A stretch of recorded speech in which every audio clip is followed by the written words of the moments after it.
বেগুনের এই নিরামিষ রেসিপিটি আপনারা কখনো খেয়েছেন? যদি না খেয়ে থাকেন তাহলে একবার হলেও বানিয়ে দেখার অনুরোধ রইল। এটা কিন্তু খেতে খুবই সুন্দর হয়, একবার বানালে বুঝতে পারবেন। তো দেখুন কি সুন্দর লাগছে দেখতে। এটা দেখতে যেরকম লোভনীয়, খেতেও কিন্তু দারুণ। তো চলুন তাহলে দেখিয়ে দিই কিভাবে বানিয়েছি। এর জন্য এখানে আমি একটি বেগুন নিয়ে নিয়েছি।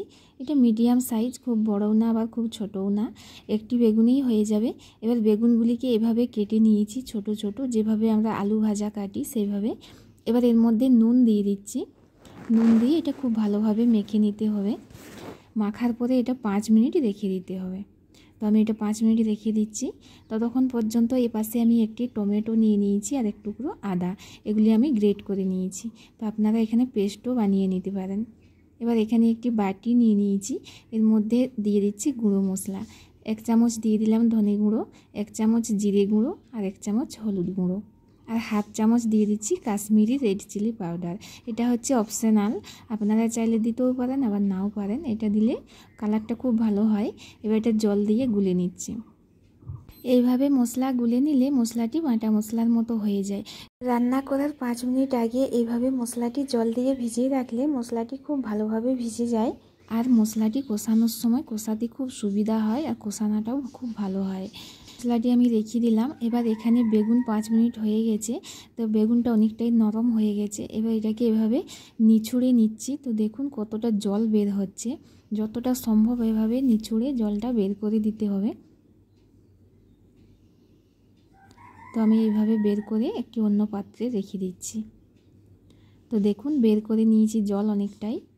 এখানে 1 চামচ টমেটো পেস্ট দিয়ে দিলাম, আর অল্প গ্রেট করা আদা দিয়ে দিলাম, কাঁচা লঙ্কা কুচি দিয়ে দিচ্ছি, অল্প চিনি দিয়ে দিচ্ছি। তো আপনারা চাইলে এটা নাও দিতে পারেন, কিন্তু চিনি দিলে খেতে ভালো হয়।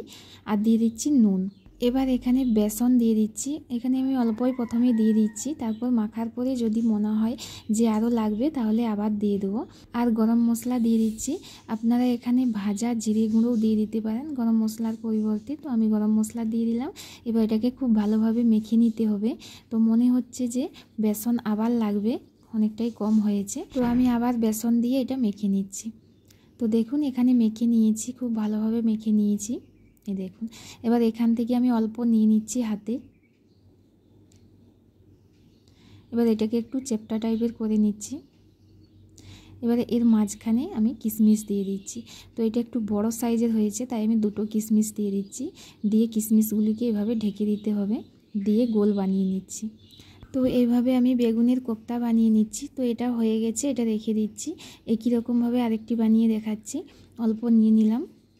এবার এখানে এটাকে গর্ত করে নিচ্ছি, যে যেরকমভাবে করতে পারেন। এখানেও 2টো দিয়ে দিচ্ছি কিশমিশ, দিয়ে এটাকে ঢেকে দিচ্ছি, ঢেকে গোল বানিয়ে নিচ্ছি। এটাও হয়ে গেছে, এটা রেখে দিচ্ছি। এভাবে সবগুলি বানিয়ে নিচ্ছি। তো দেখুন এখানে সব বানিয়ে নিয়েছি। এবার আমি গ্যাসে চলে যাচ্ছি। গ্যাসে এখানে কড়া বসিয়ে দিয়েছি, কড়া গরম হয়ে গেছে। এর মধ্যে সরষের তেল দিয়ে দিলাম, তেল গরম হয়ে গেছে। এবার এর মধ্যে কোপ্তাগুলি দিয়ে দিচ্ছি। একে একে সব কোপ্তাগুলি দিয়ে দিচ্ছি, একবারে সবগুলি ভাজা হয়ে যাবে। নিচের দিকটা হয়ে গেছে ভাজা, এটা উল্টিয়ে নিচ্ছি। এভাবে আস্তে আস্তে উল্টিয়ে নিতে হবে, নিয়ে মিডিয়াম লো ফ্লেমে এগুলি ভেজে নিতে হবে খুব ভালোভাবে, একটু লাল লাল টাইপের করে।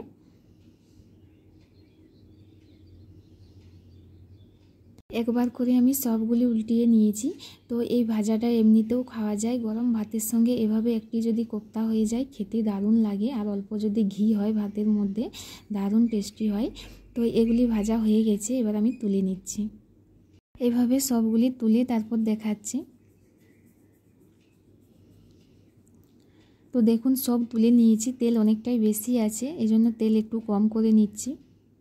এবার এই তেলের মধ্যে গোটা জিরে ফোড়ন দিয়ে দিলাম, আর দিয়ে দিচ্ছি দারচিনি, কাঁচা লঙ্কা, অল্প হিং। হিঙের গন্ধ যদি কারো না ভালো লাগে তাহলে এটা দিবেন না, কিন্তু নিরামিষ রান্নাতে হিং দিলে ভালো হয়। আর গ্রেট করা টমেটো আর আদা দিয়ে দিলাম, দিয়ে এগুলো একটু ভেজে নিচ্ছি। এবার এখানে যে গুঁড়ো মশলা গুলিয়ে রেখেছিলাম সেটা দিয়ে দিচ্ছি, বাটি ধুয়ে অল্প জল দিয়ে দিচ্ছি। এবার মশলাটি খুব ভালোভাবে মিক্স করে নিচ্ছি। এবার মশলাটিকে কষিয়ে নেব। জল অনেকটাই শুকনো হয়ে গেছে, দেখুন। মশলা কষানো হয়ে গেছে। এবার এখানে 1 গ্লাসের মতো জল দিয়ে দিচ্ছি। দেখুন জলটি ফুটতে শুরু করেছে। আমি পরিমাণ মতো নুন দিয়ে দিচ্ছি, দিয়ে একটু ভালোভাবে মিক্স করে নিচ্ছি। এবার এর মধ্যে ভেজে রাখা কোপ্তাগুলি দিয়ে দিচ্ছি। সবগুলি কোপ্তা দিয়ে দিয়েছি। এবার কোপ্তার উপরে আমি একটু গ্রেভি দিয়ে দিচ্ছি। এইভাবে কোপ্তাটি অনেকটাই শুকনো, এই দেখুন। দিয়ে এটাকে আমি ঢাকা দিয়ে দিচ্ছি। ঢাকা দিয়ে এটা 5 মিনিট রেখে দিতে হবে, তাহলে কোপ্তার মধ্যে গ্রেভি খুব ভালোভাবে ঢুকে যাবে। তো দেখুন কতটা জল শুষে নিয়েছে আর কোপ্তা অনেকটাই ফুলে উঠেছে, দেখুন। এবার এর মধ্যে আমি ধনেপাতা দিয়ে দিলাম আর দিয়ে দিচ্ছি গরম মশলা, দিয়ে ভালোভাবে মিক্স করে নিচ্ছি। জল আর বেশি শুকনো করা যাবে না, কারণ ঠান্ডা হলে আর একটু শুকনো হয়ে যাবে। একটু উল্টিয়ে পাল্টিয়ে নিচ্ছি। এবার অল্প ঘি দিয়ে দিচ্ছি। ঘি দেওয়ার পর এটা 2 মিনিট গ্যাস বন্ধ করে ঢাকা দিয়ে দিবেন। আর যদি 2 মিনিট না ঢাকা দিতে চান তাহলে গ্যাসটা হাই ফ্লেমে রেখে একটু ফুটিয়ে নেবেন। তাহলে কি হবে বলুন তো, ঘিয়ের ফ্লেভারটা কোপ্তার মধ্যে খুব ভালোভাবে ঢুকে যাবে। তো আমি ঢাকা দিয়ে রাখবো না, তাই আমি গ্যাসটাকে একটু হাই ফ্লেমে করে দিচ্ছি, দিয়ে জাস্ট একটু ফুটিয়ে নেব। তো দেখুন হাই ফ্লেমে করে দিয়েছি। এ দেখুন ফুটতে শুরু করছে। রান্না আমার হয়ে গেছে। এবার আমি গ্যাস বন্ধ করে দিচ্ছি, বন্ধ করে নামিয়ে দেখাচ্ছি। তো দেখুন এটা কত সুন্দর হয়েছে দেখতে। বেগুন তো আপনারা অনেক রকমভাবেই খেয়েছেন, একবার এইভাবে বানিয়ে দেখবেন। এটা নিরামিষ হলেও কিন্তু খেতে দারুণ হয়। এটা গরম ভাত বা রুটি দুটোর সঙ্গেই খেতে খুবই ভালো হয়। তো যদি ভিডিওটি ভালো লাগে তাহলে কমেন্ট করে জানাবেন আর একটি লাইক করে দেবেন। তাহলে আজ এখান পর্যন্তই, আবার দেখা হবে অন্য কোনো নতুন রেসিপিতে। আর যারা ফেসবুক থেকে দেখছেন প্লিজ প্রোফাইলটি ফলো করে দেবেন। ধন্যবাদ।